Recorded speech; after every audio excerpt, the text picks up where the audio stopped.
Good evening. I'd like to call the meeting to order and welcome you to the regular meeting of the Milwaukee Planning Commission. Agendas and additional copies of staff reports are available on the table in the hall. If you've not picked up an agenda, please do so. It contains important information about the process. If you wish to be included in the mailing list for a decision, please add your name and contact information to the sign-up list located on the table in the hallway. If you wish to testify, please also fill out a yellow comment card. We will follow the basic format listed on the back of the agenda. It includes all of the hearing procedure steps. We may vary from the process based on the specific circumstances of each hearing. All right, second item on the agenda, information items. I do have one information item. Tomorrow night, we are having an open house on the comprehensive plan update process. It's going to start at 5:30 and run till 7:30. It can drop in any time. It's at the Public Safety Building. And what we'll be doing there is we've got a series of boards and just sort of describing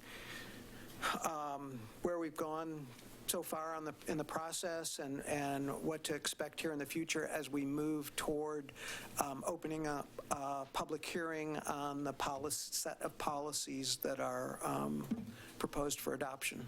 So everybody's welcome to come, and it will give some instructions to folks about how to then testify on those policies. Can you remind me of the time again? 5:30 to 7:30. Okay. Really any time. There's no program. It's just a drop-in. Great. Thank you. Okay. Next on the agenda is, we don't have minutes. Forgot to do the minutes, but we don't have any minutes, I don't think, in this packet, so we'll skip that. Audience participation. This is an opportunity for the public to comment on items that are not on tonight's agenda. If you wish to comment on an item that is on the agenda, there will be a time for comments after the presentation. Does anyone wish to comment on an item that is not on tonight's agenda? Okay. Moving right along, we have 3 hearings, but the first one we will open, and we will revisit that at the date certain of December 10th. So I'll go ahead and just open that. Public hearing on Railroad Avenue Subdivision, and have a motion to continue to a future date. December 10th. Of December 10th. I'll make a motion to continue hearing S-2018-001 to December 10th. Second. All those in favor? Aye. Opposed? All right. We will move on to the next item on the agenda, which is the driveway variance at 8949 Southeast 32nd. All right. So the public hearing on 8949 Southeast 32nd Avenue is called to order.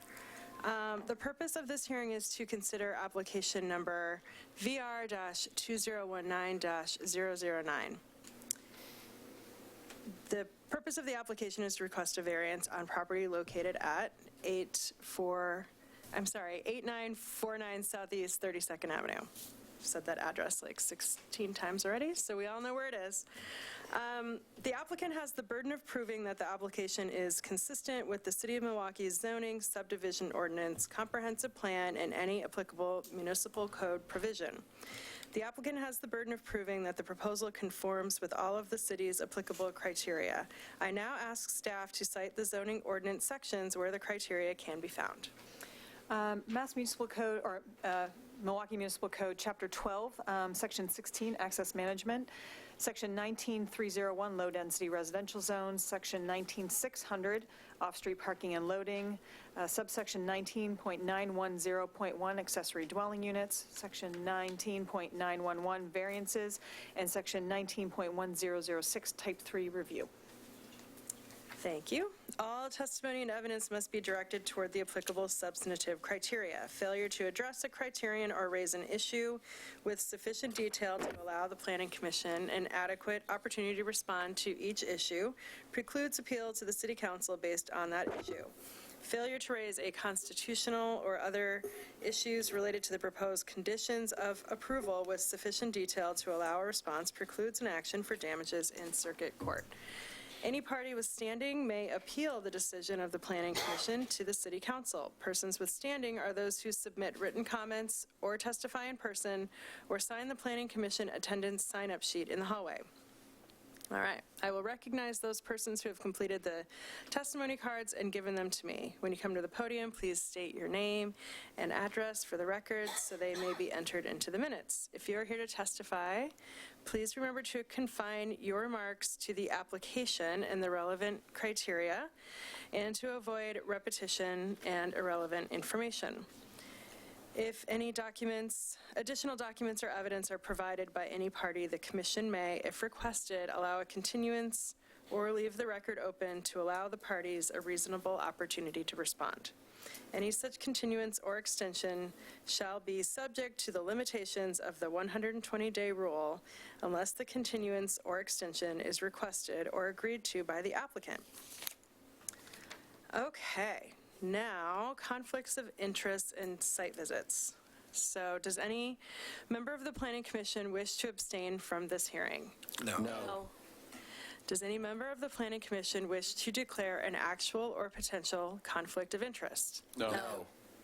Does any member of the Planning Commission wish to report on any ex parte contacts? No. Does anyone have any rebuttal to the Nope. Skipping that. Will any commissioner who has visited the site prior to this hearing please raise their hand? Yes. Yes, and say yes. Thank you. Okay.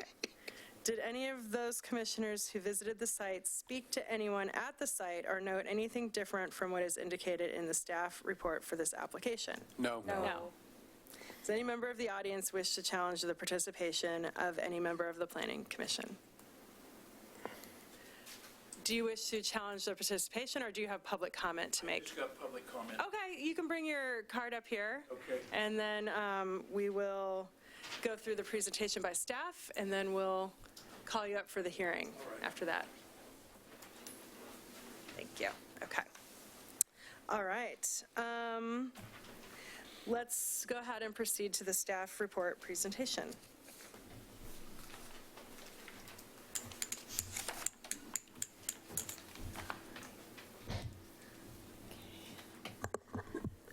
Good evening, Vera Colles, Associate Planner with Jennifer Backus, one of our engineering tech twos, to present the staff report for this application.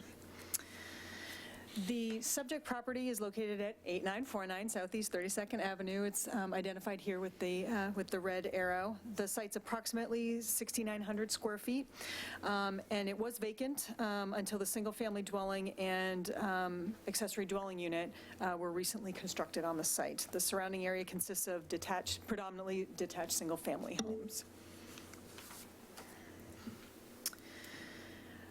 Alex Belza, the applicant who is here as well for this hearing, and current owner of the property, recently completed construction of a new single-family home, and as I said, it has an accessory dwelling unit or an ADU in the lower level of the property.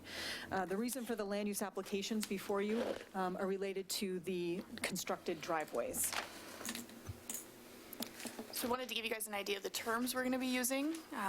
When we speak about driveways, we're specifically talking about the portion on private property. The wings are to the sides there. That's the portion of the driveway approach that is ramped, that brings from the 6-inch curb reveal down to road level. The apron is the level surface between the two wings, and that is supposed to align with the driveway. And the approach is comprised of the wings and the apron. That was a huge issue to sort out in the office as we wrote the staff report. I mean, maybe it was just my problem in understanding it, but that graphic does it. Thank you for that.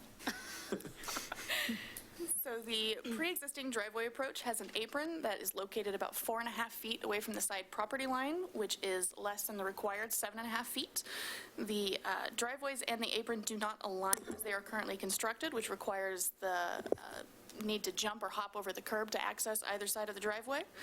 The applicant has requested a variance to allow the apron to remain as is. Staff is recommending approval of a variance of the city's 7.5-foot separation requirement with a condition that requires the north wing to be reconstructed such that the driveway will align with the apron about 1.5 feet away from the side property line. A second variance is required to allow the property to access 32nd Avenue, which is a collector street, without the need of an on-site turnaround.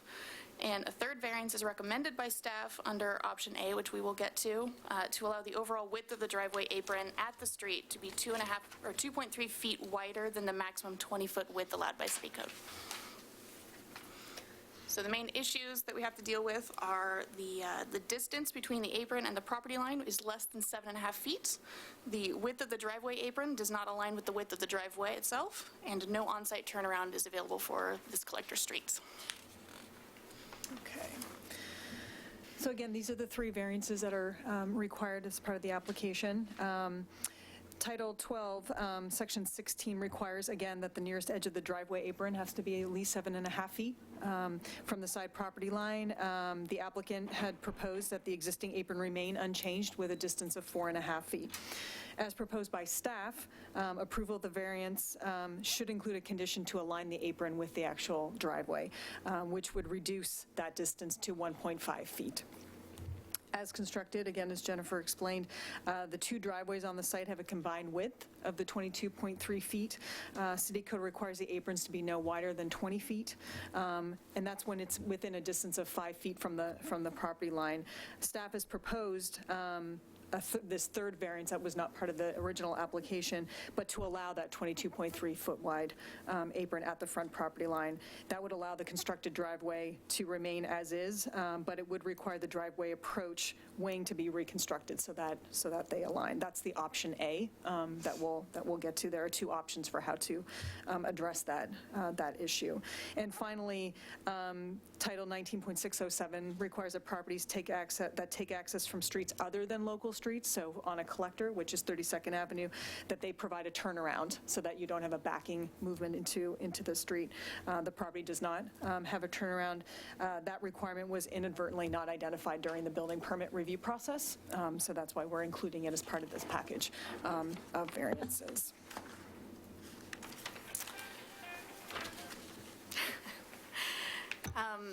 So the issue with the distance from the property line was noticed when we went out for an inspection, and we let the applicant know that a variance was going to be needed. Currently, neither of the two driveways, as we mentioned, which have a combined width of about 22.3 feet, align with the driveway apron. Staff is proposing a condition of approval to have the northern driveway approach wing reconstructed so that the apron lines with the northern side of the driveway, as we've shown there in the graphic, to reconstruct the wing on the north side. To bring the southern portion of the driveway into alignment with the apron, staff has identified two different options. This is option A. This also includes having the southern wing reconstructed to allow the apron to align with the southern side of the driveway. This would create the need for the third variance to allow the 22.3 foot wide driveway apron at the streets. This is the recommended option from staff, but it would require Planning Commission to approve a width variance, allowing the driveway to remain as is, avoiding any additional work on the southern portion of the driveway on property side. This is option B.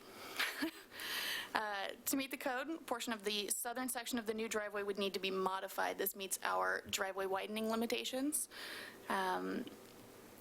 This would require removing a section of the concrete in the driveway itself about 2 feet back from the property line and then angling at about no more than a 45-degree angle. It says to 10 feet, but they won't have to go that far. This would not require a variance for reconstruction of the southern wing as option A does, but it would require additional work to the driveway itself.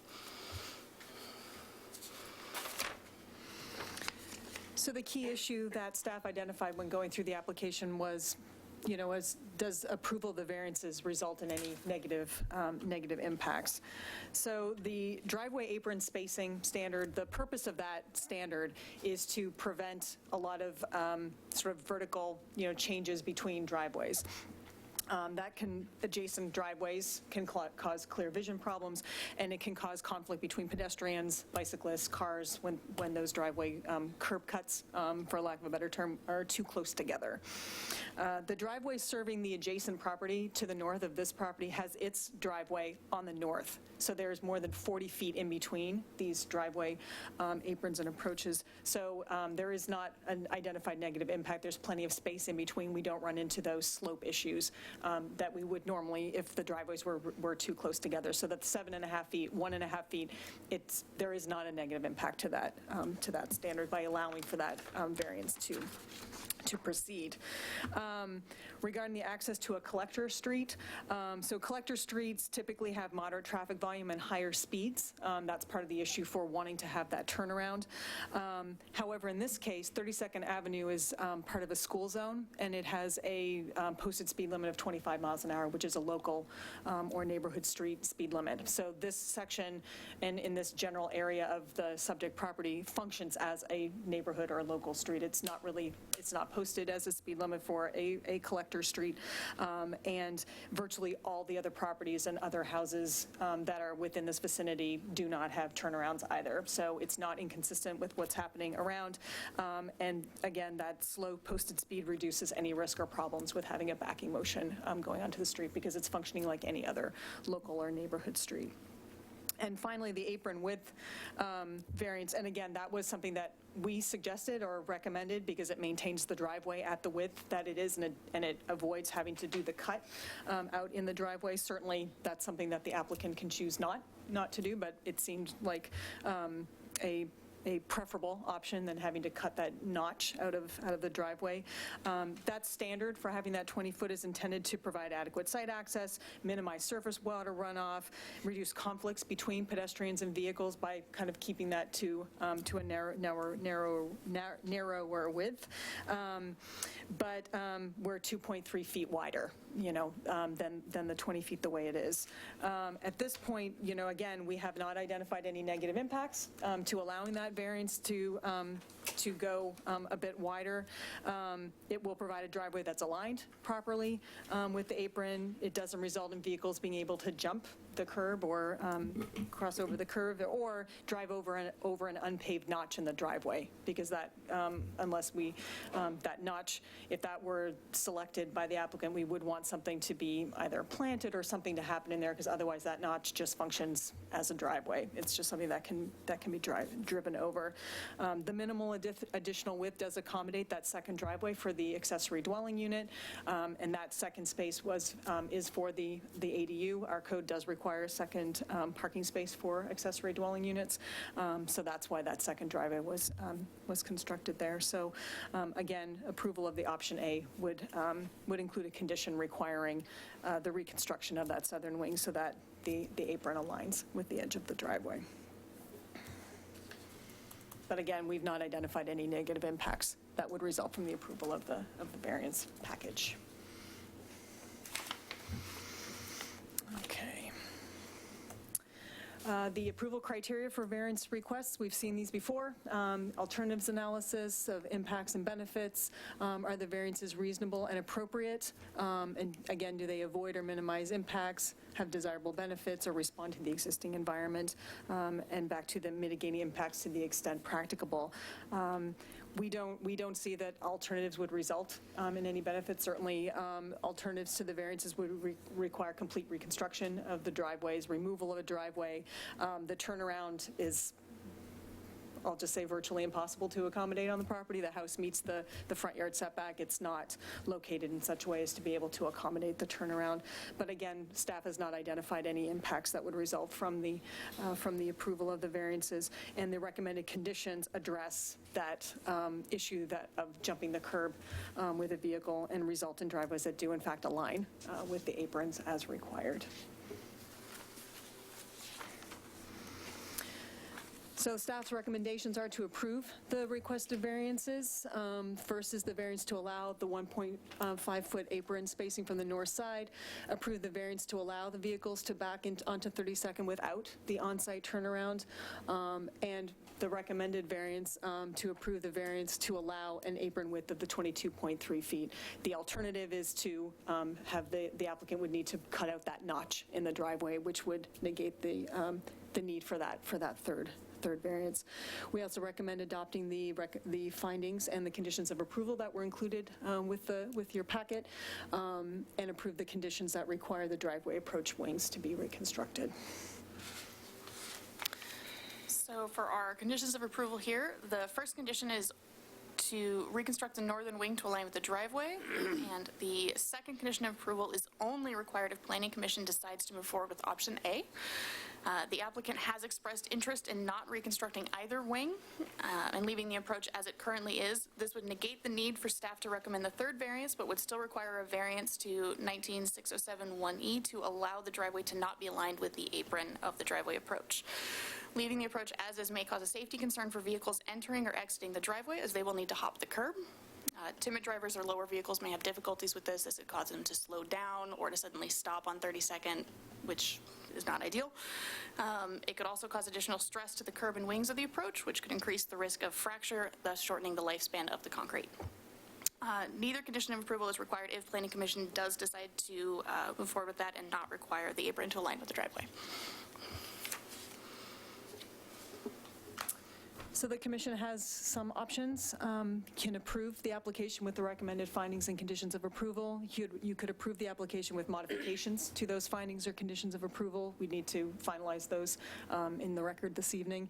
You could continue the hearing, or certainly could deny the application. The 120-day deadline for the application is January 20th, or sorry, January 16th, 2020. But that concludes the staff report presentation. Happy to answer any questions. And as I said, the applicant is here to speak to the variance applications as well. Any questions for staff? Yes. Yes.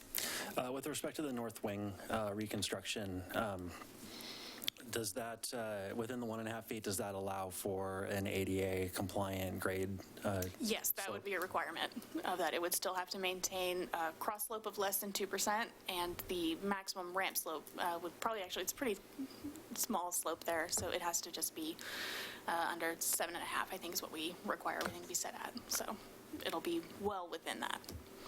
And then, with respect to the option A versus option B, is the kind of the motivation for choosing option A really just so that you don't have the notch in the driveway that would kind of function as unpaved driveway? Yeah, it's not appealing to look at, for starters, the little notch, and also, yes, it would be hard to ensure that there isn't anyone driving over it. So making it align by widening the driveway just seemed the cleaner option. Okay. Seem to function better that way. Thank you. Thank you. I have a question. How did we come to the situation where those wings are there to begin with?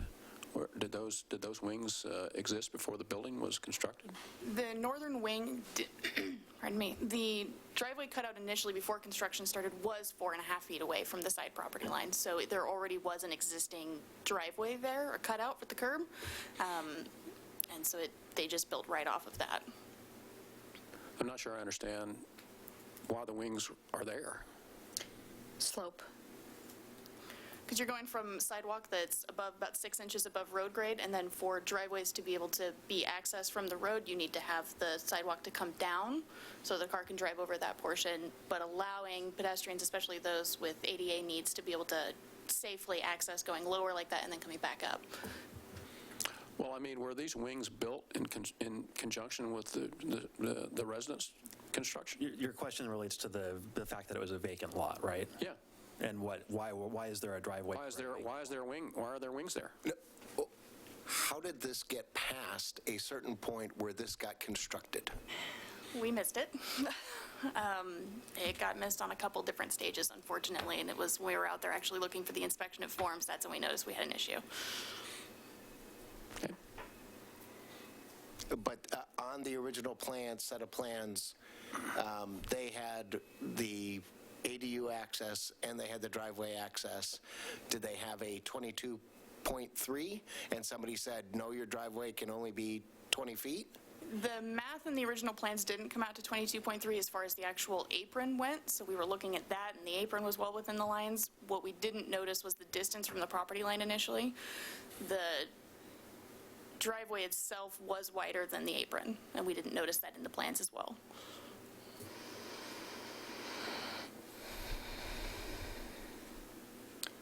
If option A were pursued, the reconstruction of the south wing, would it meet ADA requirements in consideration of slope? Because I think in the diagram too, it's showing the walkway is quite a ways off of that slope. And you can see in the image, the walkway actually connects, and the walkway has a cross slope and slope requirement as well when it connects to the sidewalk. So all of that would be in compliance if option A were pursued, where you would be reconstructing north and south. He may need to go a little further back on the walkway to meet slope back up, but we don't actually look, as far as ADA is concerned, at on property walkway. We are only concerned with the sidewalk in the right-of-way for that, so I'm not sure what slopes he would need to get on the walkway, and I'm not sure what the slopes are on it now, because we don't check that. We would Okay. only be concerned with the sidewalk portion. Okay. I think you'd have a challenge meeting that. Also, is the adjacent owner aware, or is that awning that's being shown there, is that over a property line? It's hard, based on the diagram, it looks like it's over. Does anybody see the awning where we would have we would maybe not have a problem if there truly was 7.5 feet? But that shade awning off of that second driveway, if someone were to actually use that driveway, say with that big Ford truck. It does look like the awning goes over the property line. Yeah, we would need to confirm that and see what the situation is with that. The other thing that concerns me that's not a part of the review is even just looking at this image, the angle of that driveway and the ability to actually see pedestrians on the sidewalk with a big rig like that, for example, in a school zone where you have active pedestrian activity. I just could think of my own family members walking in front of that truck trying to exit onto 32nd from that driveway. That's a challenge.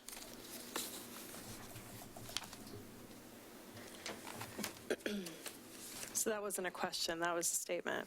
That was a statement. Okay. For the record. I just wanted to make, if you had an engineering question related to that. Okay. Any other questions for staff? All right, thank you. Okay, have we received any correspondence on this matter other than those items included in the meeting packet? We have not. We Okay. did not receive any. All right, so now we can have testimony from the applicant if you want to come forward and make some statements. Is that? Oh, okay. Rex Thomas? Yes. You're the applicant, yeah.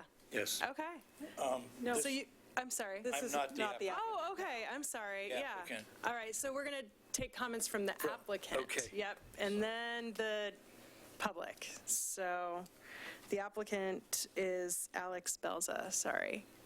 Yeah.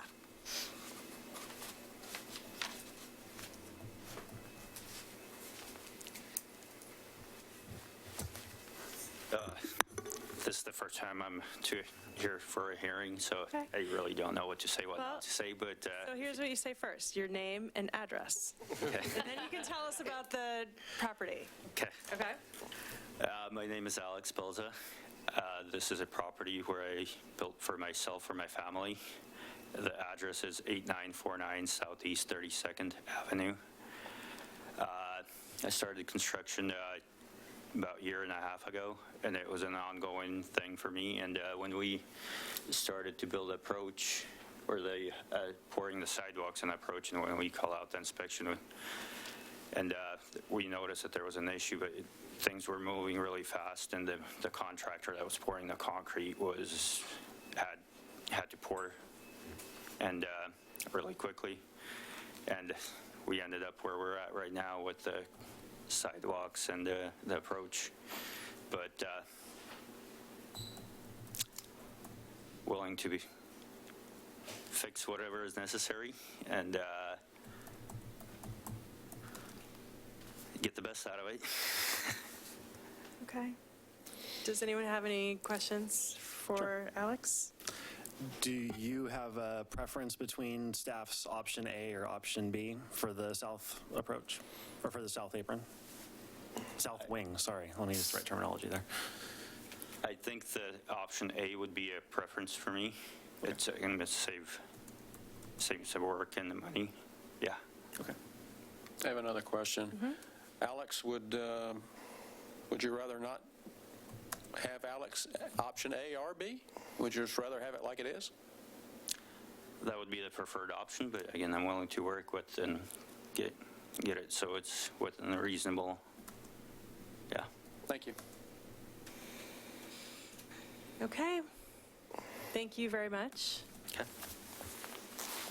And next, we will hear testimony in support of the application. And so I think you're here in opposition. So we go those who oppose, those in support, and then we'll do those opposed to the application. And so Rex Thomas, if you want to come up, and then state your name and address for the record. My name is And then Rex. you have 3 minutes. Okay. So My name- we'll keep it but yeah, thank you. I'll be brief. My name is Rex Thomas. I live at 8945 Southeast 32nd Avenue. That is my house. And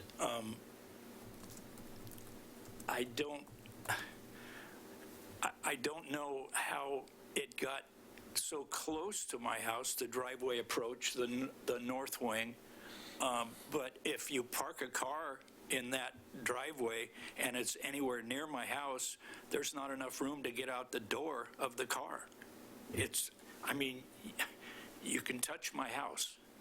And so I worry about, not only that, I worry about, does it have any reflection on what the property value would do to my house because of the access restriction?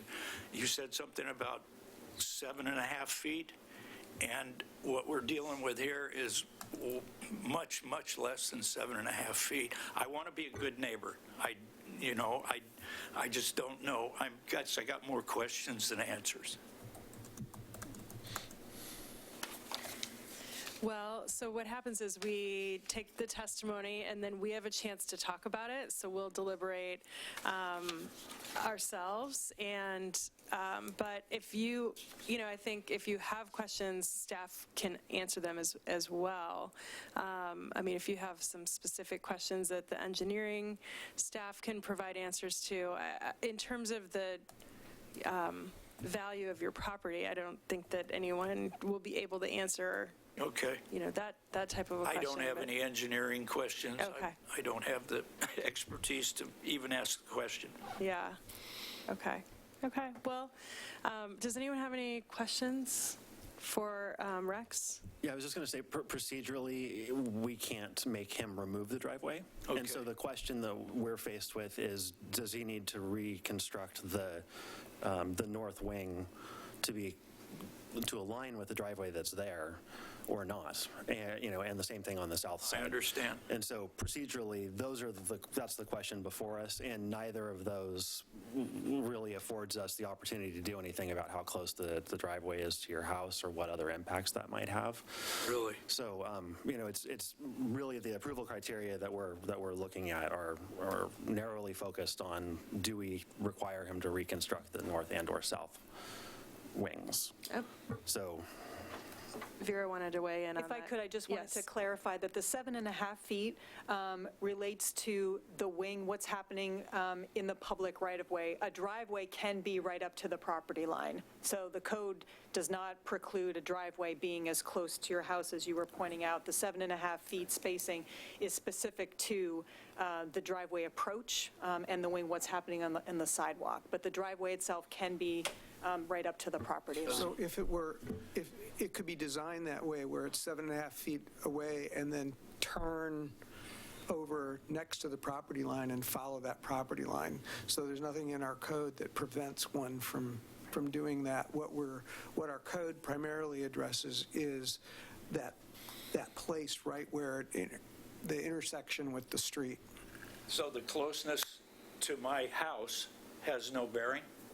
We don't have any code requirements that would limit that. We do for the house. The house has to be set back, but not the driveway. I'm not looking for total reconstruction, Yeah. Yeah. just a little space. Your house is unusual in that it is right on the property line, basically, or very close to the property line. Yeah. It exists as a non-conforming use. It's your house that's near the property line. So in most cases, the house is set back some distance from that property line. Yeah. Thanks for offering your testimony. Ask Mr. Thomas a question. Oh, we have one more question. Mr. if you're Thomas, may willing I to ask you a question, please? entertain. Sure. So one of the questions in front of us is this north side, whether to do something with it or not. But that slope would encroach onto your property line into the right-of-way. I know it's not actually your property, it is the right-of-way. So would you prefer it to remain the same, or would you prefer to have it extended, that driveway approach extended 4.5 feet over, which would then be part of in front of your property?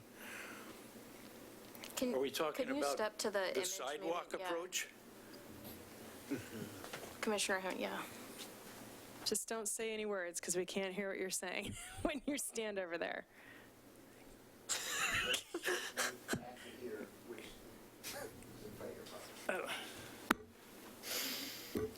It doesn't matter. Okay, that's all I needed to know. It doesn't matter. Okay, thank you.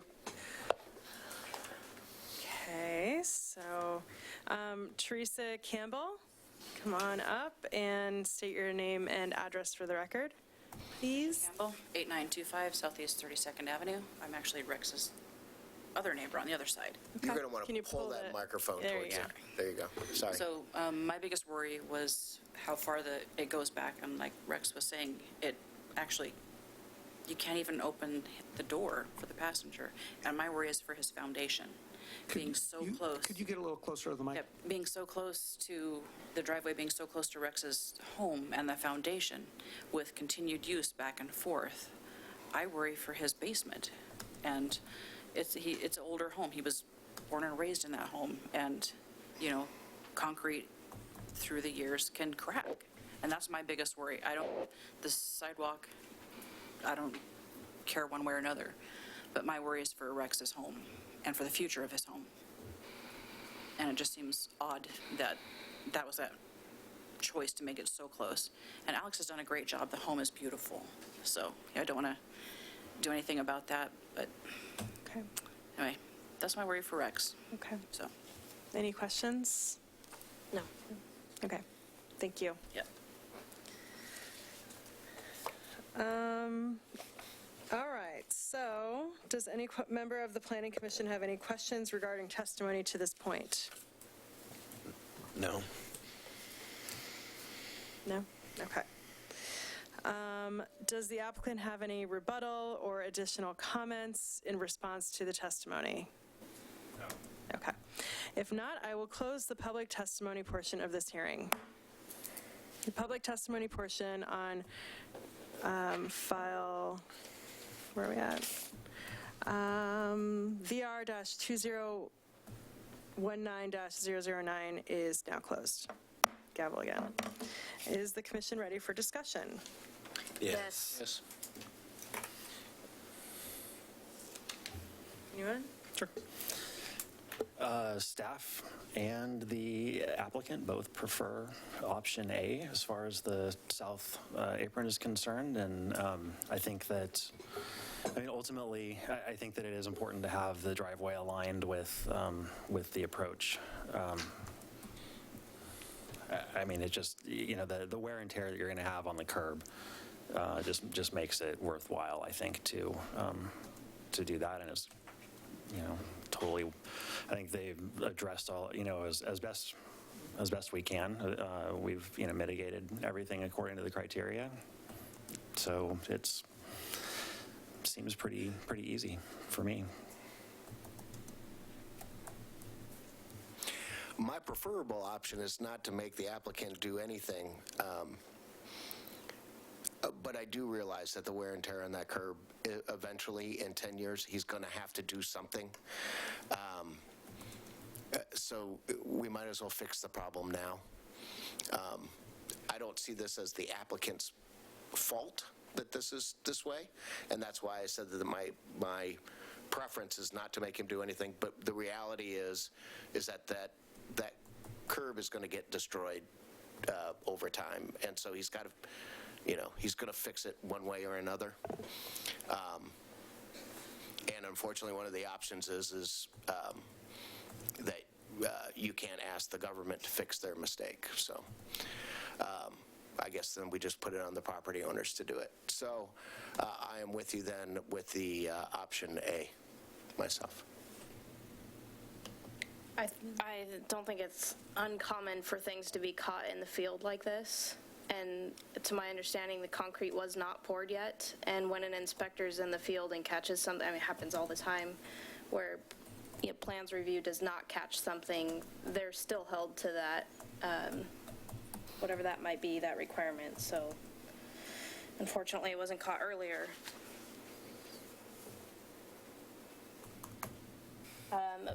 Just to continue, I think my preference would be option A, to reconstruct for similar reasons, that over time, eventually, the wings would get torn up. We would have an issue with accessibility, and the durability of those curbs are going to eventually just be worn away, and we'll be back in the same place. Someone will have to pay eventually. So I would side with option A, but also recognizing that with option A and the alignment of the existing walkway to the house is going to cause a concern in terms of ADA accessibility in that regard. But as staff indicated, that's really not our privy once we're on private property. So that would be my recommendation. Any other discussion? If not, I'll entertain a motion. I'll make a motion to approve land use application VR 2019-009 and adopt the recommending findings and conditions of approval found in attachments 1 and 2 with the option A. Second? All those in favor? Aye. Opposed? Approved. If anyone wishes to appeal this decision to City Council, you must make application stating the grounds for your appeal within 15 days of the mailing of the notice of decision. Please see planning staff for details. Thank you for coming to those, and sorry that we didn't have better information for you about options. It was interesting to learn about the property lines, so thank you again. So we're going to move on to the next hearing, which is the 2-lot partition replat. So the public hearing on file R-2019-004 is called to order. The purpose of this hearing is to consider legislative, oops, that's wrong. Flip to the wrong page. Okay. The purpose of this application is to request a partition on property located at 5084 Southeast King Road. The applicant has the burden of proving that the application is consistent with the City of Milwaukee's zoning, subdivision ordinance, comprehensive plan, and any applicable municipal code provision. The applicant has the burden of proving that the proposal conforms with all of the city's applicable criteria. I now ask staff to cite the zoning ordinance sections where the criteria can be found.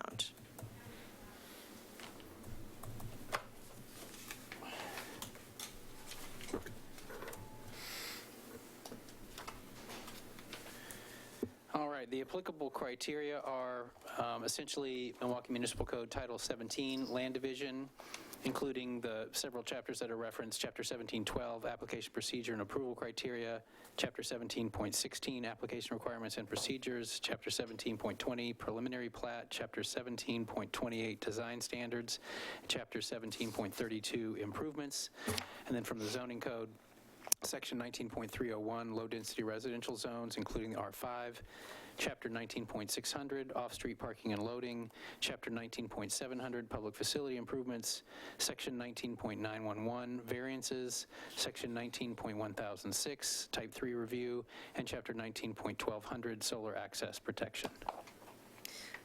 All testimony and evidence must be directed toward the applicable substantive criteria. Failure to address a criterion or raise an issue with sufficient detail to allow the Planning Commission an adequate opportunity to respond to each issue precludes appeal to the City Council based on that issue. Failure to raise constitutional or other issues related to the proposed conditions of approval with sufficient detail to allow a response precludes an action for damages in circuit court. Any party with standing may appeal the decision of the Planning Commission to the City Council. Persons with standing are those who submit written comments or testify in person or sign the Planning Commission attendance sign-up sheet in the hallway. I will recognize those persons who have completed the testimony cards and given them to me. When you come to the podium, please state your name and address for the record so they may be entered into the minutes. If you're here to testify, please remember to confine your remarks to the application and the relevant criteria and to avoid repetition and irrelevant information. This feels like repetition and irrelevant information.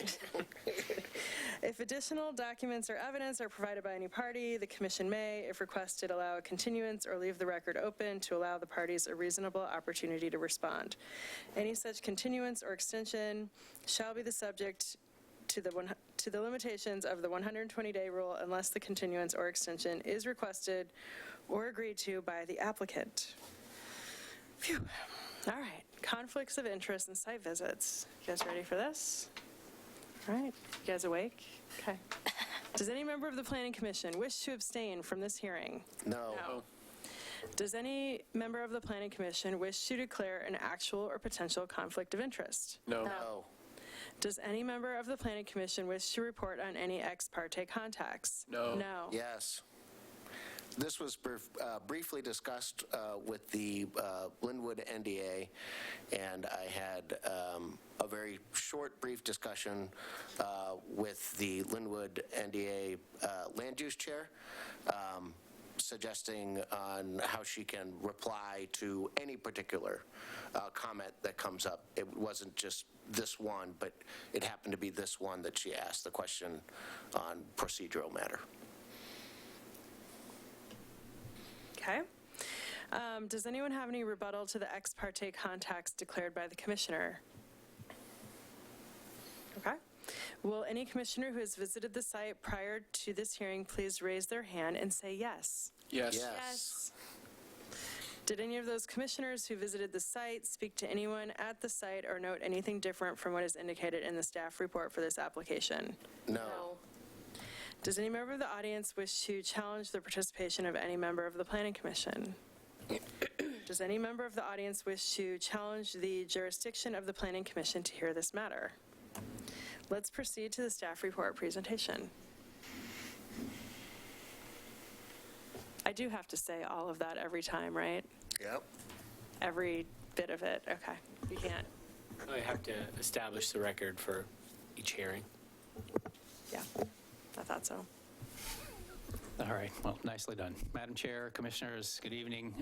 Brett Calver, I'm an associate planner with the city, and I'll be walking you through this application for a partition replat with some variances. So the subject property is on King Road, and essentially what we're doing is it's a proposal to split the subject property into two parcels, one that would retain the existing house and another one that could be developed with the new house. The three variances that we'll get into in a little more depth in a minute, two of them relate to the new parcel, what we're calling parcel 2, which should be to the south. One is for lot depth, the other is for lot area, and then the third variance requested is for rear yard setback for parcel 1. Initially, before looking more carefully at the tax map, we labeled this application as a minor land partition, and then realized once we saw that there were actually underlying subdivision lots from the old Minthorn subdivision that what we actually need to call it was a replat. It's mostly just a naming convention and nothing more substantial than that. So we had a little file name change in the middle of the process and noticed we sent the public notice twice to make sure we had the correct file name. So zooming up just a little bit, you can see the yellow highlighted lot, if I can get my cursor to move, is the subject property. I just wanted to give you a little frame of reference. It's on King Road. You can see it's within a few blocks of the King Road Shopping Center to the west. It's not quite directly across the street, but very close to the newly renamed Hope City Church, formerly Milwaukee Christian Church.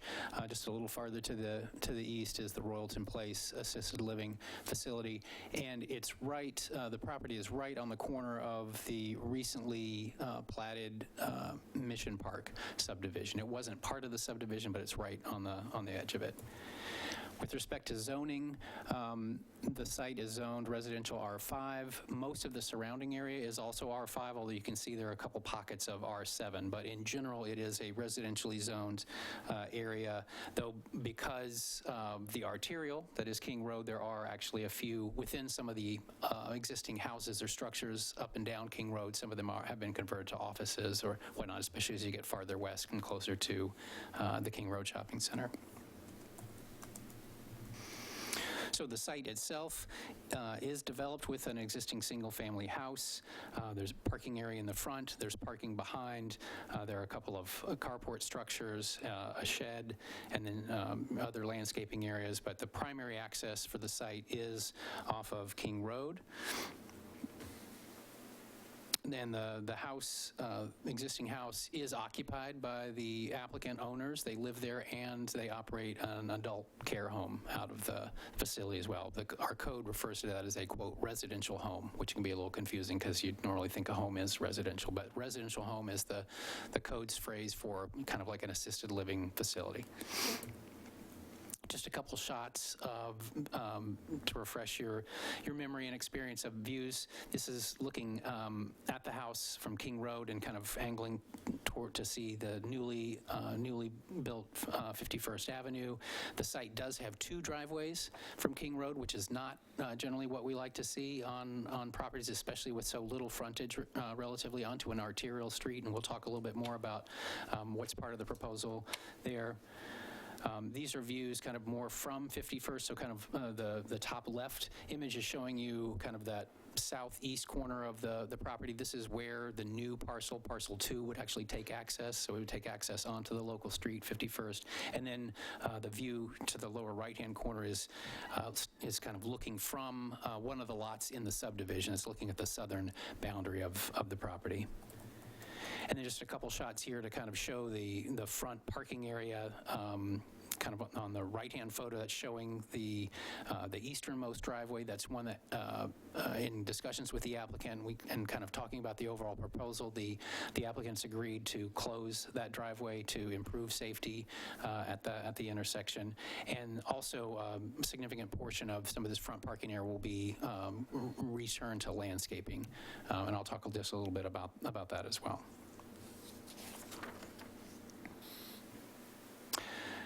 So backing up for a second to the proposal itself, the lot is just over 11,000 square feet. So as a residential property in the R5 zone, which has a minimum lot size requirement of 5,000 square feet, it has plenty of area to split two lots and have them both meet the minimum lot size, except for the location of the existing house, which presents the challenge. And so the proposal is to retain the existing house on parcel 1.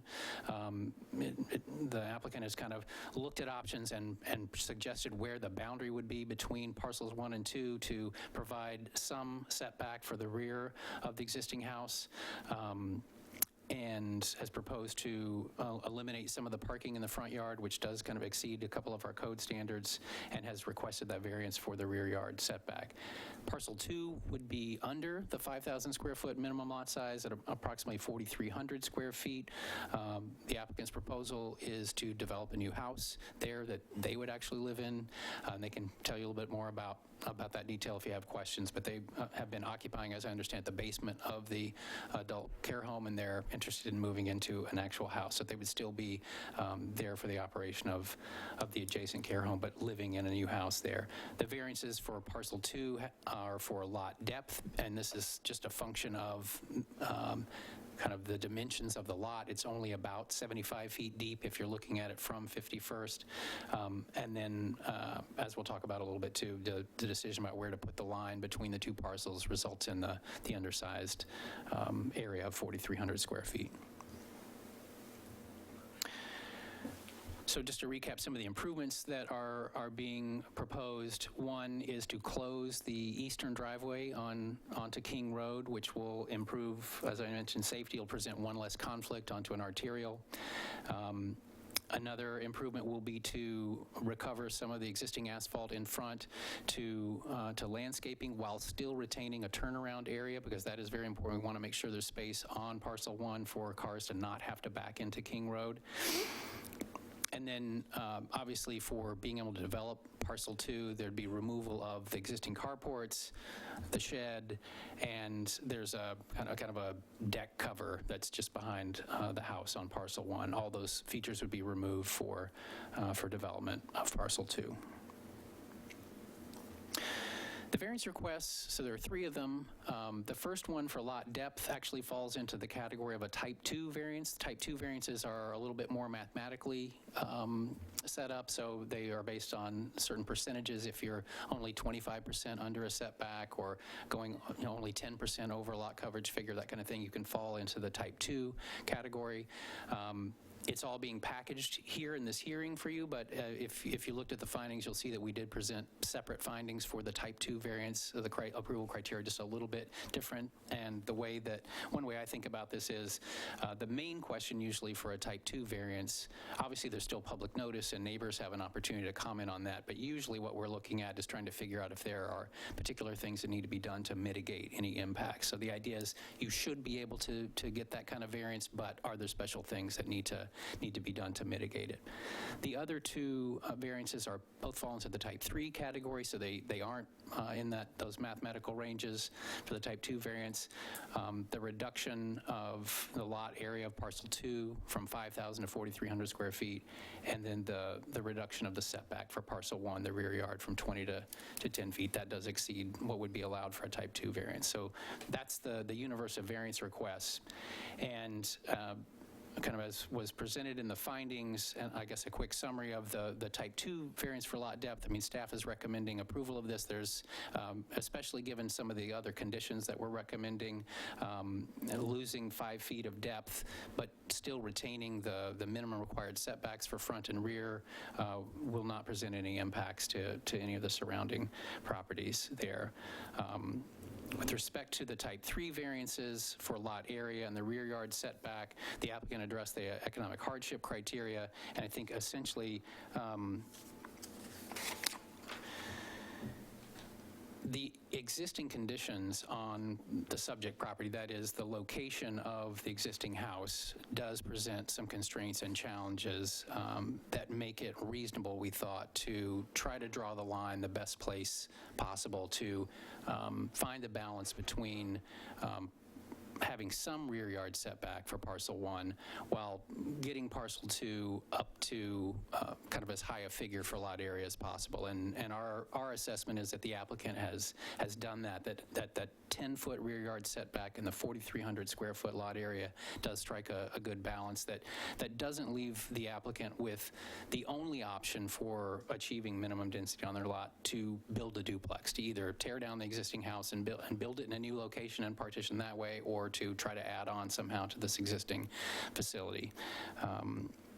obviously, just not dividing and doing an ADU would be a way to get technically not another unit, because we don't count those for density, but would also be limited in terms of the size of the structure. So all in all, our recommendation was for approval of all three of the variances, and therefore approval of the requested replat with certain conditions. And what we thought would help mitigate any impacts primarily was to be very clear about if we're allowing an undersized lot, in this case in the R5 zone, to not allow any further variances for new development on that lot. That is, they'll still need to meet all the minimum setbacks, 20 feet front and rear, 5 feet on the sides, use the provisions in the code for lot coverage, which does allow a certain percentage. It does allow a little bit over for single-story expansion. So the idea was that requiring them to meet and not vary from any further development standards for parcel 2 is a way to kind of keep the development proportional. And the assessment, both of staff and the applicant, is that the 4,300 square foot size still allows a very adequate building footprint and even some flexibility within the kind of a lot coverage figure to shift things around to meet setbacks and still meet the lot coverage figure. We also recommended being very clear about the variance that we're recommending approval for the rear yard setback to apply only really to that's part of the structure that is right now 10 feet away. So there's an existing patio cover, and then the house itself bumps back about another 5 feet. So the idea is just to be clear that we're not saying that someone, that a future owner could extend that 15-foot part of the house forward to the 10-foot line. The idea is you're getting a 10-foot setback for the existing piece there.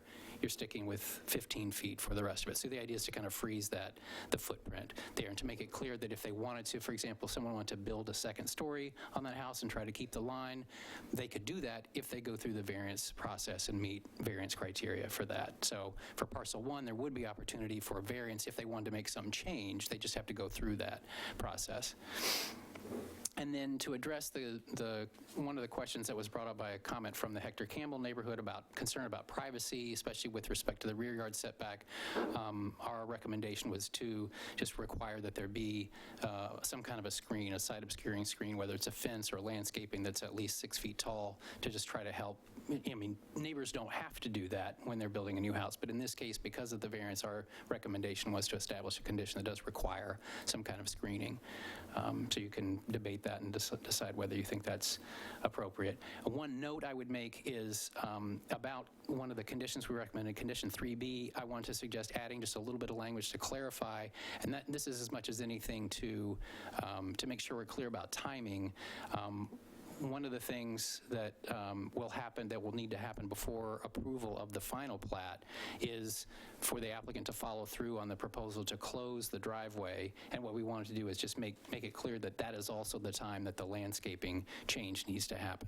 Once I looked at what I had written before, I thought that might be a point of some confusion when we're trying to figure out when do you have to show that the landscaping is done. And so my recommendation is that you maybe add language or some language similar to this. What I've said is kind of the underlined text is saying also install the proposed front yard landscaping areas on parcel 1 consistent with the plans submitted.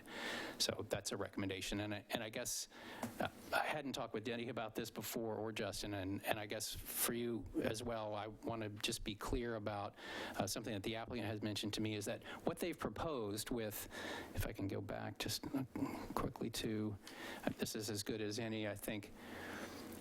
This area and the square footage of landscaping that they're showing on their plans does exceed the minimum requirement for front yard vegetation. So you're supposed to provide at least 40% of the front yard area needs to be landscaped. And with what they've shown here, they would meet that standard and then some. And I think the suggestion of the applicant is we'd like a little bit of flexibility to still meet your 40% standard, but maybe we don't do quite all of this. And so I guess I want to make sure that whatever language we do add to that condition, I use the word consistent.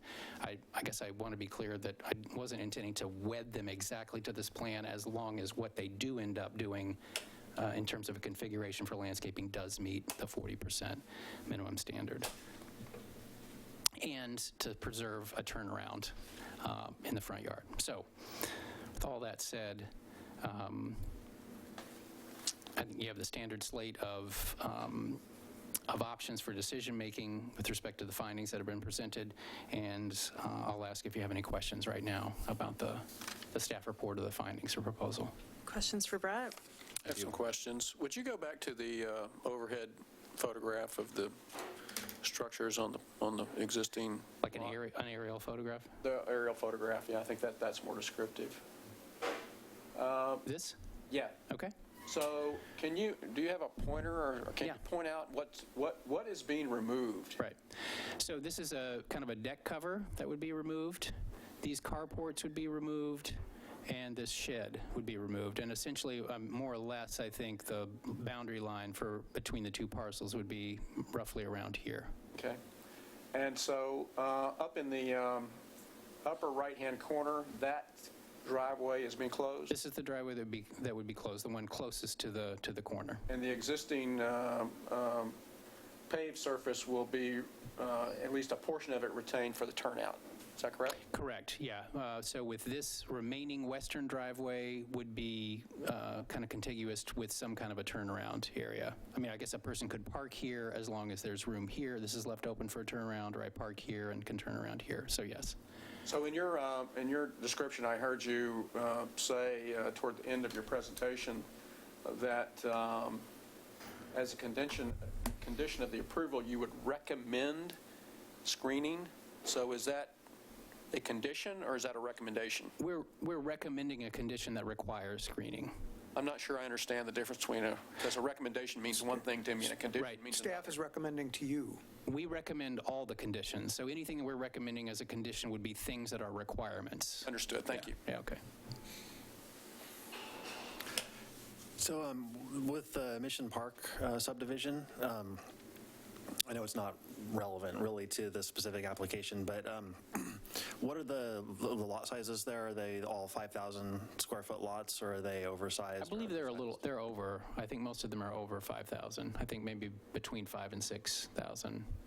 And then the lot immediately adjacent to the south side of what will be the side yard line of the new lot here, is that this lot here? Yeah, is that, which way does that face? What is, or is that is the common boundary the rear lot line of the southerly lot, or the side yard line?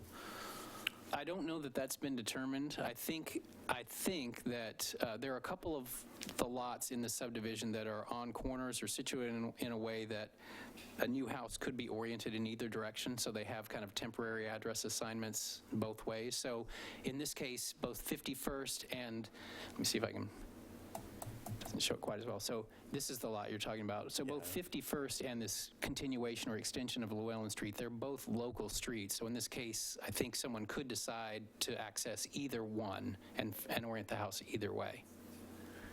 So I don't think that's been determined yet. Okay, so yeah, I was just thinking in terms of, side yard setback for the new lot, it is only 5 feet, right? Correct. And so that, I mean, I guess maybe it doesn't matter. You're going to have whether if it's the rear yard of the southerly lot, it's going to be a larger setback. And so I don't think there's anything to mitigate there. It's either houses side by side, or it's an increased setback to the rear of that new lot. So I think, yeah, that's fine. I think that clarifies what I was looking for. It's not relevant. Any other questions? Nope, that's it. Thank you. I have one. How is it ensured on the record that there are going to be no variances allowed for the 4,300 square foot lot? Yeah, that one I need to check with the city attorney on. I mean, I don't know if it's the kind of thing that would be appropriate for like a deed restriction. Could be. Because it is probably something that we want to live on. I mean, there'll be an initial new house, but in the future, 50 years from now, there could be another house. Yeah. Well, the other thing we do is we always do a search on our records when there's a new, any application that comes in. We look back at what other decisions had been made, and we would find it that way. There are a couple of vehicles we could use to potentially do that. Do you think, would it be wise or appropriate to get more specific in these conditions about a vehicle, or? I don't think it's necessary. For purposes of the approval of the plat, I think you can note it in the record, and then when somebody comes in for a development application, that will pull up on the plat report. If you were to look at that I'm going to back up off of that. Just looking at this image right here, there's actually sidewalks that were poured everywhere with gaps for driveways, and it would appear that the intent is that the driveway come off of Llewellyn for that lot. There's a little driveway cut right there. Wow, Yeah. that's really good vision. I You pulled it up cheated. here. Okay. Yeah, I cheated. It's So, very clear on my screen. Zoom in is awesome. along that, so is there one lot south of the lot that we're talking about, or is there more than one? It's just this one. It's- Okay. Yeah. Because, I saw a sign that it was sold or Right. something like that on the lot. And I wasn't sure if it was 2 lots or 1 lot. Okay. Thank you. To go back to your question, Brett, you could put a condition in there that states no further variances for development of that lot. I don't think it would, other than your notation, I don't think it would add any more teeth to it. You don't think it would be necessary to clarify on that? I think it's condition 1 that says there's a prohibition on further variances. You don't know that it's necessary to say this shall be captured with a deed restriction or... I don't think it's necessary because we haven't evaluated what vehicle we want to use at this point, I don't think. Any additional questions? I know that you guys had a very nice discussion about what you're talking about, so I was thinking a deed restriction would be the way, but apparently there is a process within the planning department that records these things that is on an individual plot matter. Is that correct? Yeah, we always do a search for previous, I mean, it's really kind of a practice, but it's like we always look to see what other land use decisions have occurred on a particular property. So, And that is identified in your system by tax lot or by parcel number or something? yeah. Okay. I mean, you see, they do call it land use history. And so that's where you would. Is that where that lives? I'm just unfamiliar with, right, we don't need to do a deed restriction if it's going to be I think common practice. It puts somebody on notice when you do a deed restriction. I mean, that's the good thing, is somebody buying the property then, in theory, recognizes that that is an encumbrance there, that they're not going to be able to adjust any of those setbacks. It puts it in the title report, so. Right, and then that data would never be lost. Well, in theory, yeah, Well, in theory, I mean, you have a piece of paper that, yeah. right, instead of living on a computer system But that could get changed over. at least with it in the deed, the new property owner, somebody buying that lot 10 years from now, essentially is supposed to be on notice that they wouldn't be able to vary any of those setbacks.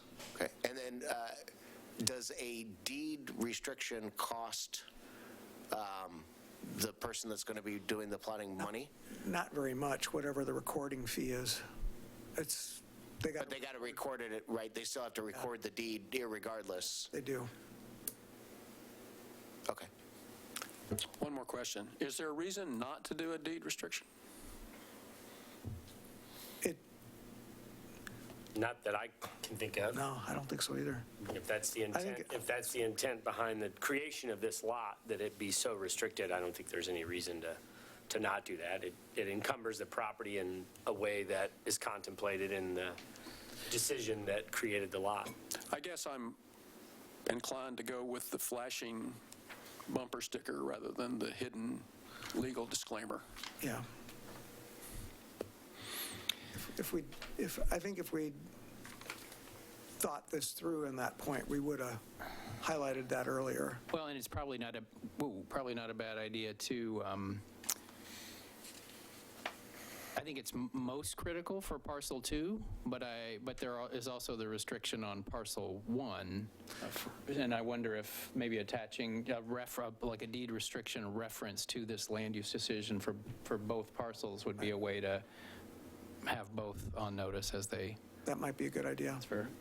relevant to Except the that one's a setback? little bit, Or that one's a little bit more flexible. We would catch that one because we're not saying you can't do a variance there. You can do a variance. Right. It's just Right. saying that it's,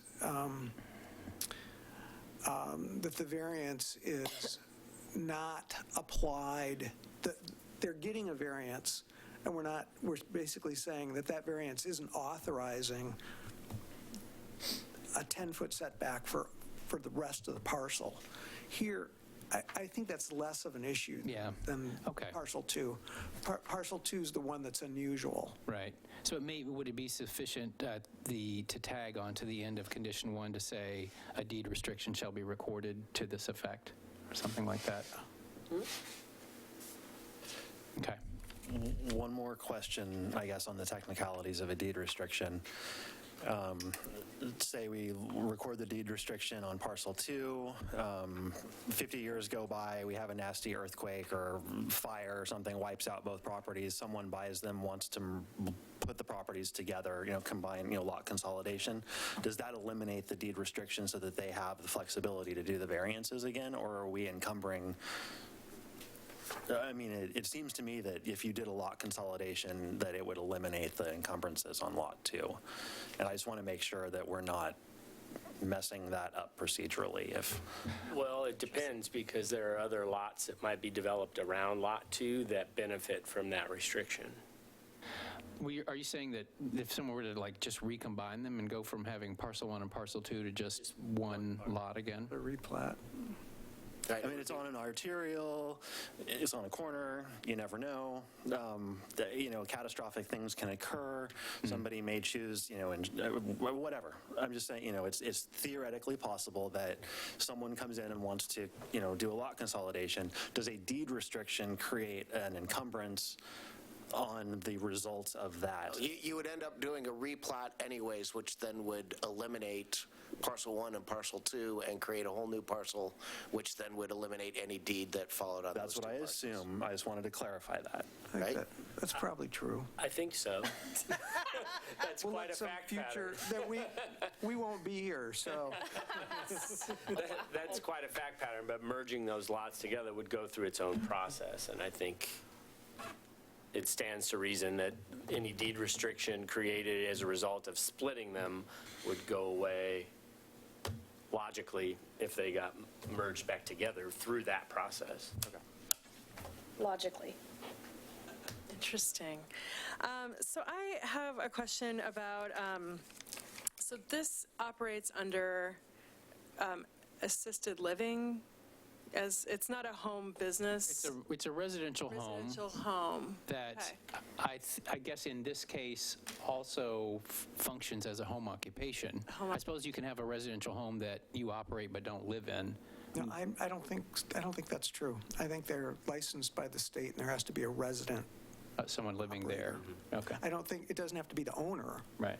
but I think there has to be a resident operator. And so there's no specific code to what requirements exist for such a At a facility? state level there is, but not, Okay. we don't. We are basically required to allow them. And we don't have to recognize them as a home business? There might be requirements for access and so forth. I don't know. I'm certain we don't have anything extra for them, but, whether, I think we probably require a business license. Oh, certainly, yes. Yeah. Okay, Yeah. okay. And it's, I guess, thinking about the type of people that are there, I mean, are there like access requirements for, emergency? I think there are folks in the audience that might be Parking able to. requirements for that sort of? The No, applicant. nothing in our more, code. nothing more than what a single-family residence would require. So basically, and this is an administrative rule somewhere in state law, I can't remember where, but it basically requires us to allow residential homes wherever we allow single-family. So we have very few additional rules. One, though, in our parking table says for a residential home, you have to have one space for the unit.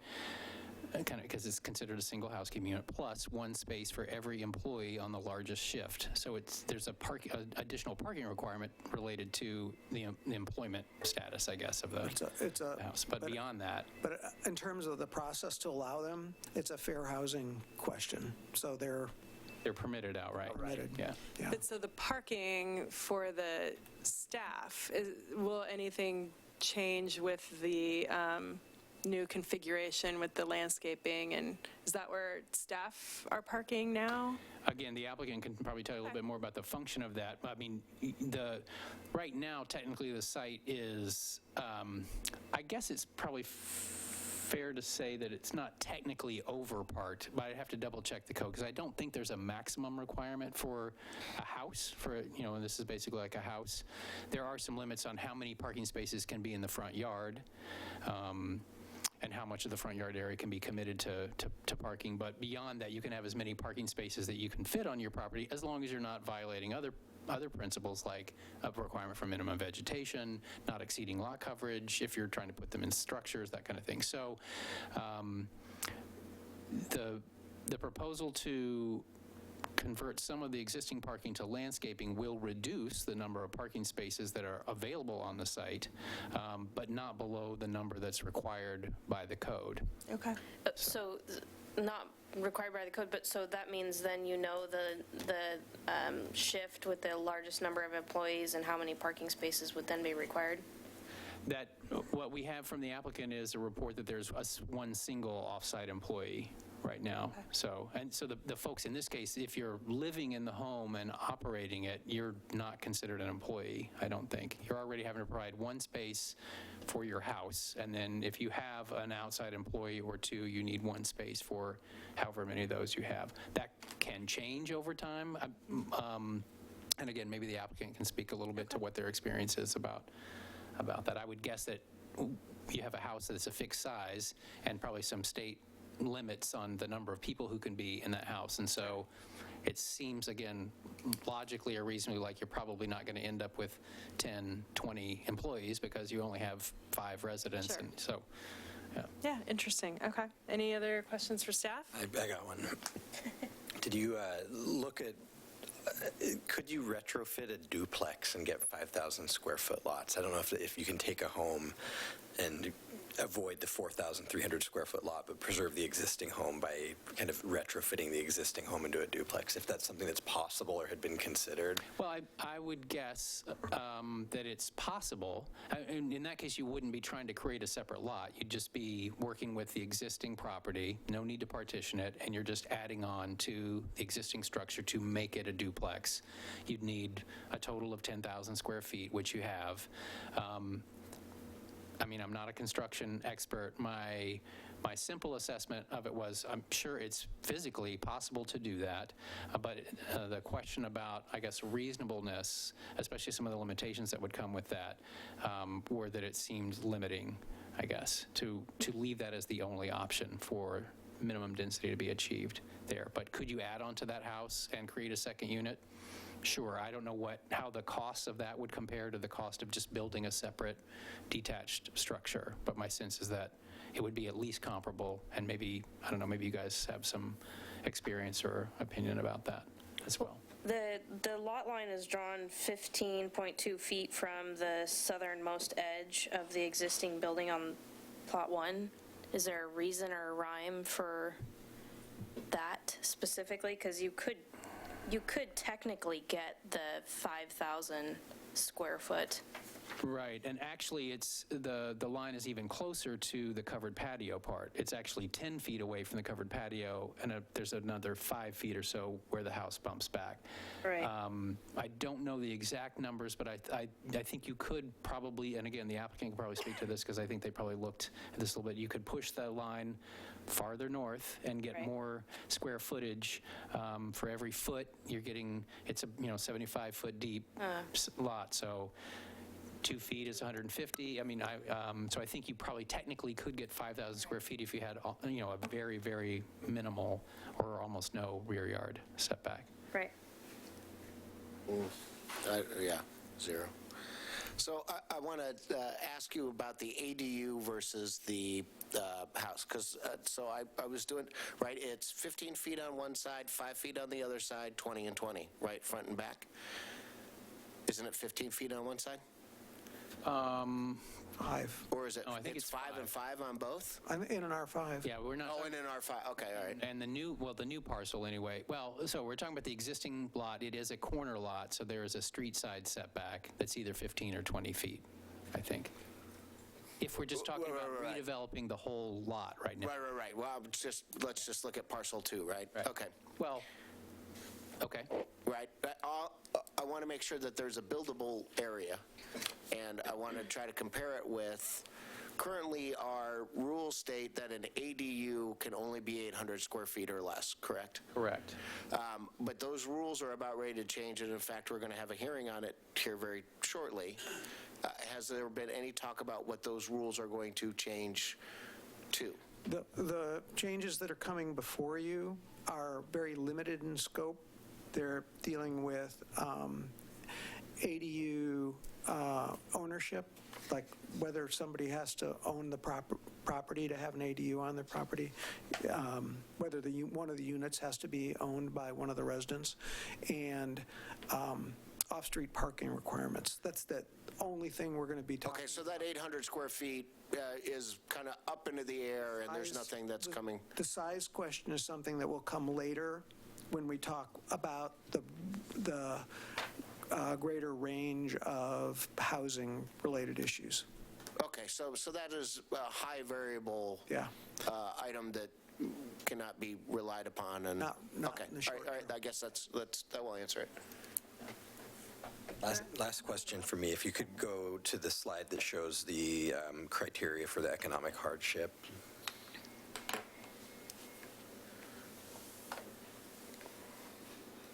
Ors or ands? These 3 criteria, yeah, they're ands. You have to meet all 3 of them, yeah.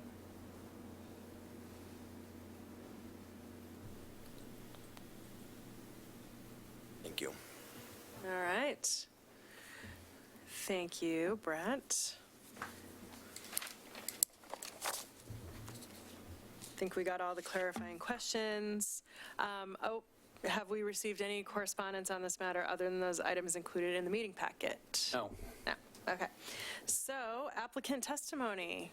Come on up and tell us more about what you're doing, and please remember to state your name and address for the record. Paul Roger, CMT Surveying Consulting. Our address is 20330 Southeast Highway 212 in Damascus. And I think Brett has pretty much laid out everything that we stated in the application. I'm very satisfied with what he has said, and I don't really have anything to add to it, unless you've got some questions of me. I think that, at least I know I have a few. So you're representing you are the applicant, but you're not living at the residence. The owners are back here. Got it, okay. Yeah, I think my questions are about, we kind of was talking about like staff parking and, making sure we have enough of that. So appreciate. Hi there. Hi. Can you please state your name and address for the record? My name is Lucica Mureșan. Move this a little closer. My name is Lucica Mureșan. I live at 5084 Southeast King Road in Milwaukee. Great. So I was just wondering, we talked a little bit about staff parking and if there was anything with the new landscaping in front that would, minimize the staff parking or change that. Yeah. We have plenty of parking spots now.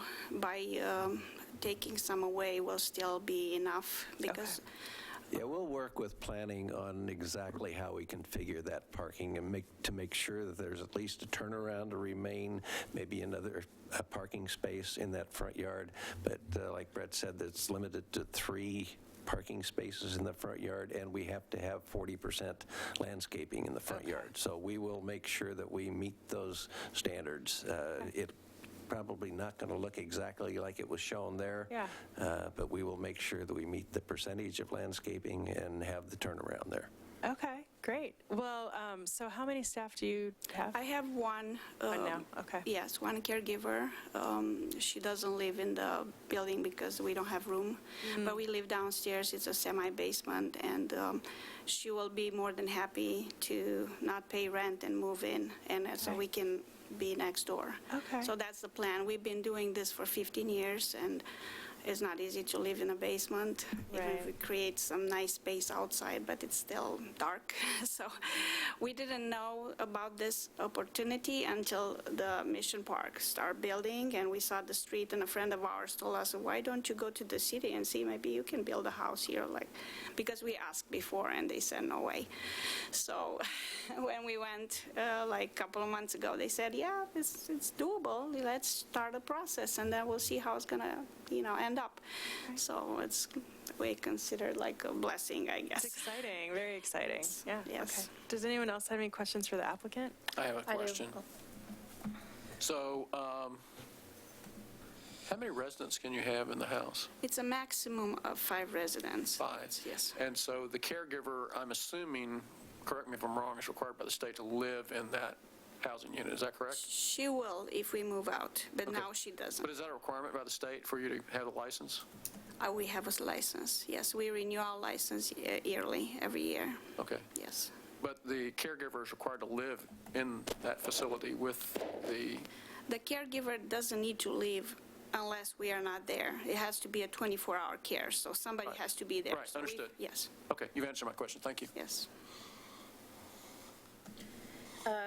Regarding the 43,000 square foot parcel number 2 that's being proposed, there wouldn't be a variance required if that met the 5,000 minimum. Is there any reason why the lot line is being drawn where it is? If it were to move up to the edge of the covered patio, for example, we wouldn't require that? Is it? Well, you're either going to have a variance for the lot area be under 5,000, or you're going to have a more excessive variance to the backyard setback. You would have only maybe, 5 feet to a backyard setback, which is really not very comfortable, I don't think. We thought the 10 and the 4,300 was a good compromise, and I think that's what Brett mentioned in his presentation too. That was a good compromise between the, how to get the extra lot in there. Any additional questions? No, down here. Okay. Satisfied. Yeah, thanks for answering their questions. So it appears we don't have anyone here to testify, so we're going to move on to, let's see, close the public testimony portion of the hearing. The public testimony portion of this hearing on file R-2019-004 is now closed. Is the commission ready for discussion? Yes. Yes. Who would like to start? I'll start. I think that Commissioner Roosevelt's point is actually very valid. I think that would be a lot easier to go for that variance to get and then not have that deed restriction, but that does not seem to be the preference of the applicant, and I guess the applicant's going to end up being the owner, so the applicant's going to end up being the owner, can make that decision. I would go ahead with approval with this, but I would like to add that the no variances allowed be put on a deed, and we put that into our comment, or into the conditions. Any thoughts about that piece before we move on? Do you want to comment on the? I mean, I tend to agree with that. I think that I think the deed restriction is the appropriate mechanism for a permanent record of this encumbrance. I think that's where it belongs. It doesn't sound like there's a reason not to do it, per my question earlier. So, I'm comfortable with that. The only other thing I was going to say is, was basically covered by Commissioner Hemer, which is that the applicant is making the choice, the property owner is making the choice whether they have, which variance they apply for and whether that results in encumbrances that go on a deed restriction. And so they get to make that choice. I don't think we need to make that choice for them. And so I think that's okay. And the fact that the lot size is a little bit smaller than the ones around it, it doesn't seem to be that significant to me. I don't think it's going to create a pattern. The subdivision next door is already platted. I think we're covered. I don't think we have to worry about this eroding lot sizes for the last few years that we really care about lot sizes. So I think we're covered. I think this is okay. I would agree, yeah, after hearing that, and if it's not the interest of the owner or the future owner, then so be it. I would also add that the site obscuring screen, I'm not sure, we didn't ask, but I don't think that that's a necessary addition either, even though I might see where the NDA is coming from. I don't think it's necessary to burden the owner. If they don't choose to put up their own fence, then so be it. Well, I would take a different point of view in that, I think that this is to a certain extent a constrained lot size for another structure, and so I think that we should take the city's recommendation that we put in some site obscuration into the site as recommended by the city staff. Anyone else with thoughts about that? That would be condition 3A.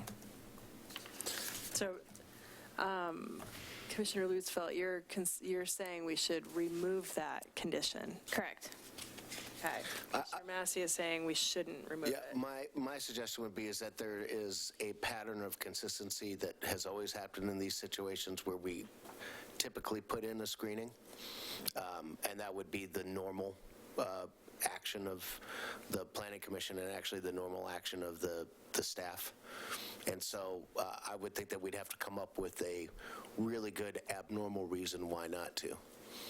This is like a good neighbor kind of a thing? It's a good neighbor kind of thing. So that fences make good neighbors, in other words? It's so that when you have a house close to somebody else's house potentially, that they just can't peer into each other's, that they can't sit there in the kitchen window and peer into each other's house. These are both owned by the same. It's not necessarily, it's the screening on the other side. It's not the screening, right? Isn't it the screening on the south? Oh. Parcel 2. The rear lot line of parcel 1. Yeah, but you never know how parcel 2 is going to sell. I don't care. I mean, so ultimately, again, I think that what this particular issue comes down to is the choice of the current owner and the future buyer of Lot 2, which is, if they want to encumber the property, by deed restrictions, to do this particular variance lineup, if they want to not build a site obscuring fence, then when they go to sell Lot 2, at some point in the future, that's when that may be a problem, is when you're negotiating a sale with somebody and they're like, well, wow, this is really close. I want a site obscuring fence. Well, you get to negotiate that as part of that transaction. You don't have to do that now when you're the owner of both properties. I know, but it's still a pattern of normality that this commission has always done. So and the planning you're staff. concerned about setting a precedence that might... I'm just saying that it's a normality. But I think it's abnormal that the owner is also going to be Plot 2 and Plot 1 will own both. I agree with that. That's kind of... So you're requiring yourself to build a fence to yourself. In between the two buildings that you own. Yes. Correct. I understand that. But, it's still, my issue is that it's a normality and it's something that we always throw in these situations. We always do. That when something is crossing over the line, that's it. I'm not going to vote yay or nay on however you guys decide over that issue, but I think that it's a normality. I'm leaning towards striking it. I don't think it's necessary to do for common ownership over both of these parcels. John says it has to go then. But there's no guarantee there's no guarantee. It just, they say that they're going to, but they could sell it out just as well as they can do to build on it and live on it. And the future buyer gets to make the choice about whether that's, whether they, I mean, if that's, I think that they can, that's a negotiable part of a transaction. Just like, The price. yeah. I mean, You want to talk about an economic hardship, build a fence. All you got to do is plant some arborvitae. Okay, and what, from a staff perspective, is it allowable to strike condition 3A? It certainly is, and I think if you decide to do that, I will take a closer look at the findings just to adjust as needed any reference, because I think I'm trying to make connections between conditions and findings, and so I would go back and tweak whatever's needed to say that, that particular condition wasn't needed to kind of remove it. I will say as a point of information, I think to validate Commissioner Hemer's perspective, and I appreciate your discussion about it and can see that point. I think the approach or the thinking was that that this is one opportunity to get screening and to make sure that it happens, even though at the moment we're talking about one owner who's proposing to own both lots. We are never in the loop necessarily when sales happen, and so while it's true that it is something that can be negotiated at the time of sale, I guess the thinking was it just takes one more thing out of the equation that would have to be negotiated. So not necessarily essential, but that's where it was coming from, was just trying to take care of that, to acknowledge that there might be some change in ownership or that the situation could change, and just to capture the privacy thing. But I don't think it's critical if your feeling is that it's an unnecessary burden or not necessary for approval of the variance. Here's my last point. I think even if I had a business on the same lot with my house now, I'd want some sort of separation between my business and my home of residence, even if I was living there, and certainly I think that any future resident would want that. So that's my final thoughts on this subject. Okay. Yeah. Well, so there's not consensus at this point about that particular item.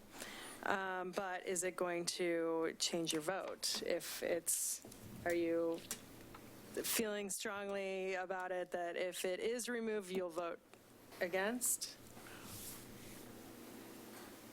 Both of you too? If the deed restriction is in, I will vote in, and whether or not that hedge is in there.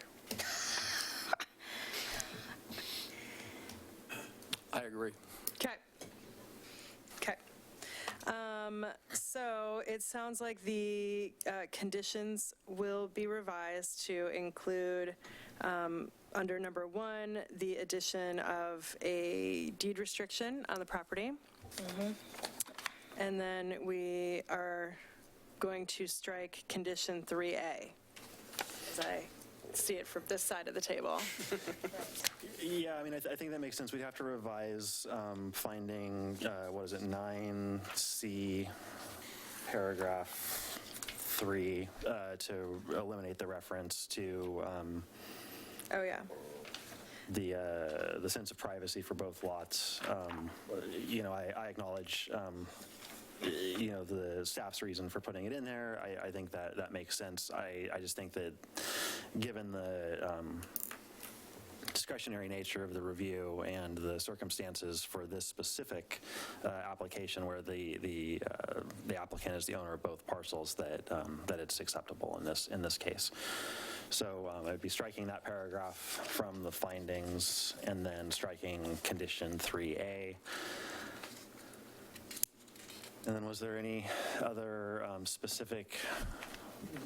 anything else we needed to read into the record about modifying the findings or conditions? I think if you're amenable to the staff suggestion of the added sentence at the end of condition 3B, which I can pull up. Yes, please. I want to make sure we get that in the record.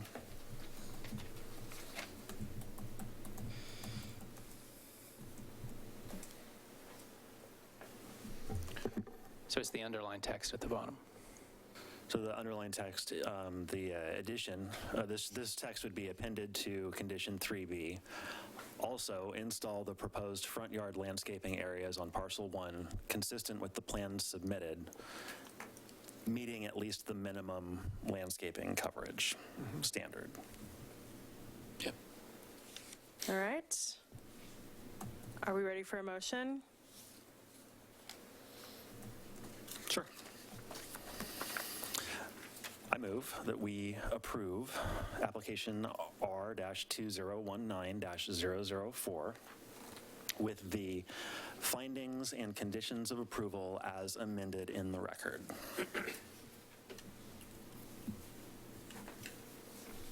I'll second that. All those in favor? Aye. Opposed? Approved. Okay, so if anyone wishes to appeal this decision to City Council, you must make application stating the grounds for your appeal within 15 days of the mailing notice of the decision. Please see planning staff for details. Thank you. Good luck to you. All right, Greg, next. what's your NDA? Linwood. Oh, lucky.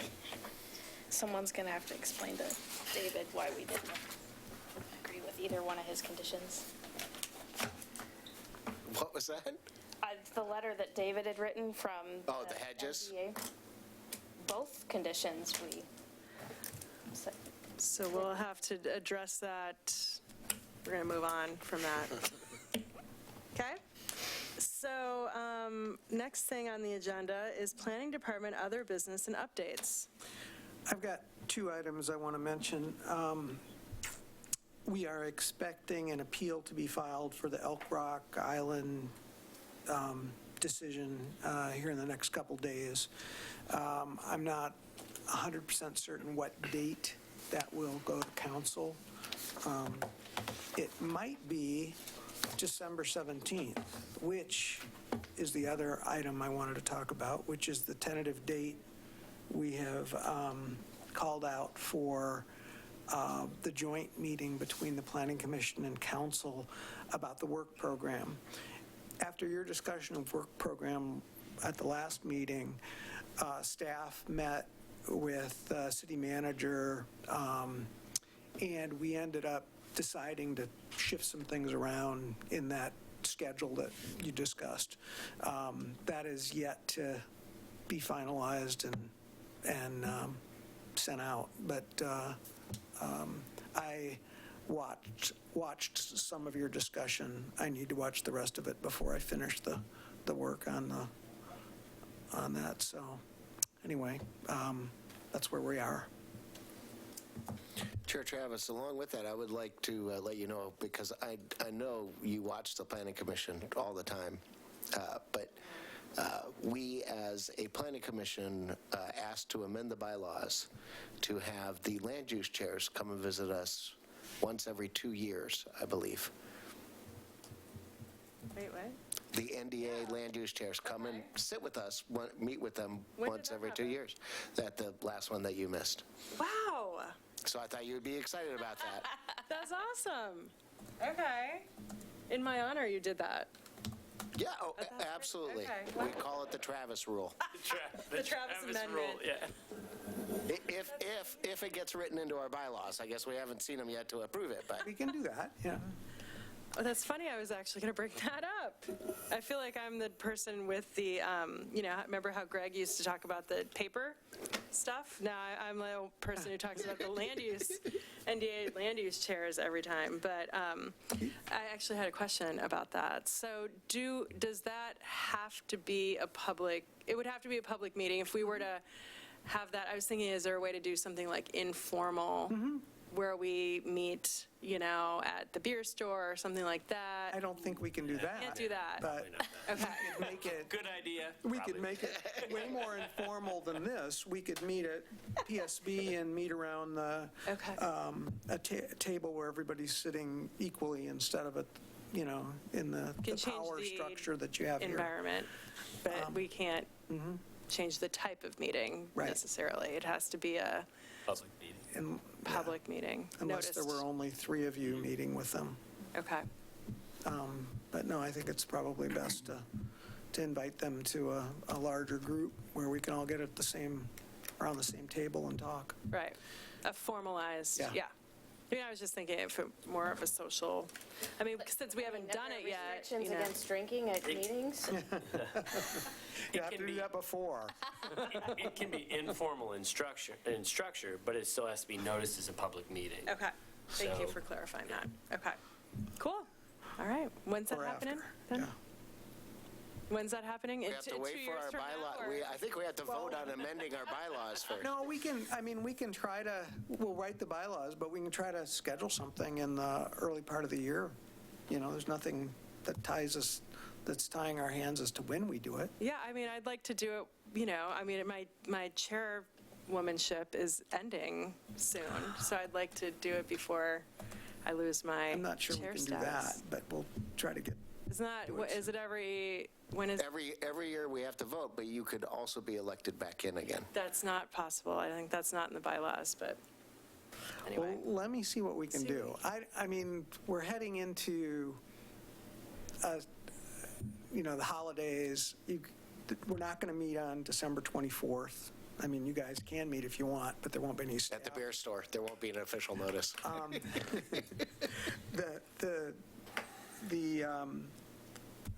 I think it's the 24th, and then the 10th, we're going to meet on the 10th. We've got to at least reopen Right. the Railroad Avenue thing. Right. We could, I mean, Possibly that could do it then. potentially be a day we could do it. Okay. Can you try that? Yeah, Okay. yeah. When's your sunset date? I can't remember when. I think Does it it's take the beginning place? of the year. The beginning I think of the we do year. it at the first meeting of the Yeah. year is when the new chair, I think. I'll have to revisit the bylaws. Yeah. You got to look at the bylaws to know those things. Yeah. So are we, we're still tentatively having the joint council commission meeting on the 17th? On the 17th right now. And what time is that tentatively scheduled for? It was during the regular session. So it would have been sometime after 6:30 probably. Okay. Good. I can do that. But I'm going to note that if that ends up being the night of the hearing for Elk Rock Estates, I don't think we're going to do both. I don't think we'll do, you guys will get bumped probably. Oh, yeah. Yeah. Okay. Can I just ask one question? So why did we, the last planning commission meeting we had, that David said that we weren't going to have the October 23rd meeting?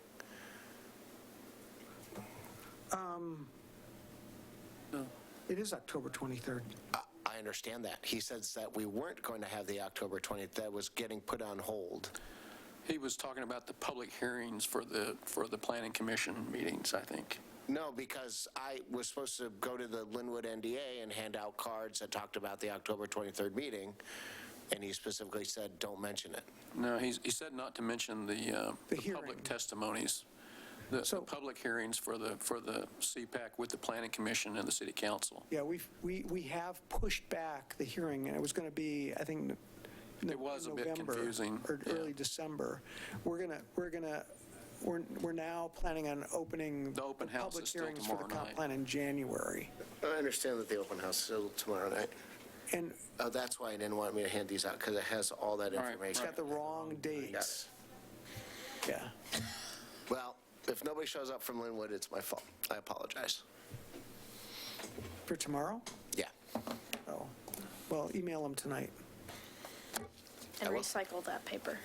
Any other planning I haven't thrown it commission away yet. updates or discussion items? No? Well, I'll entertain a motion to adjourn. I'll move we adjourn. Second. All those in favor? Aye. Adjourned. Thank you.